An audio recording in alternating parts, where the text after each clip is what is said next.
Hello అండి, నేను కాదర్విన్. వెల్కమ్ టు జుబీ అండ్ మామ్. సంక్రాంతి పండగకు కొత్త శనగలు పండుతాయి.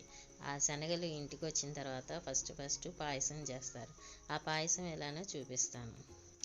ఒక కప్పు పచ్చెనపప్పు తీసుకొని శుభ్రంగా కడుక్కొని ఒక అరగంట నానబెట్టుకోవాలి. నానబెట్టుకున్న పచ్చెనపప్పును కుక్కర్లో వేసుకొని 3 విజిల్స్ వచ్చే వరకు ఉడకబెట్టాలి.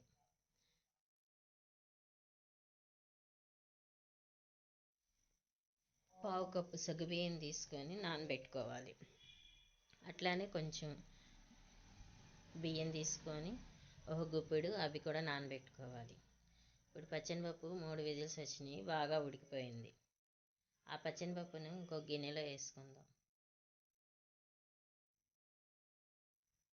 ఇప్పుడు నానబెట్టుకున్న సగ్గుబియ్యాన్ని కూడా పచ్చెనపప్పులో వేసుకొని రెండు కలిపి ఒక గ్లాస్ నీళ్ళు పోసుకొని ఉడకబెడదాం.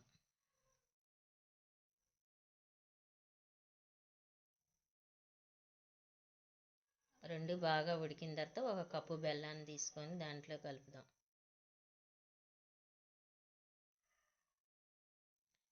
బాగా కరిగిన తర్వాత సన్నగా తరిగిన ఎండు కొబ్బరి ముక్కలు వేసుకుందాం. ఇందాక నానబెట్టుకున్న బియ్యాన్ని నీళ్లు వడగట్టుకొని ఆ బియ్యాన్ని మిక్సీ వేసుకొని బియ్య పిండిలాగా తయారు చేసుకోవాలి. ఆ బియ్య పిండి కలుపుకుందాం. ఇది మొత్తం బాగా కలిసిన తర్వాత కొంచెం ఇలాచీ పౌడర్ వేసుకుందాం. ఇప్పుడు గుమగుమలాడే పాయసం రెడీ అయిపోయింది.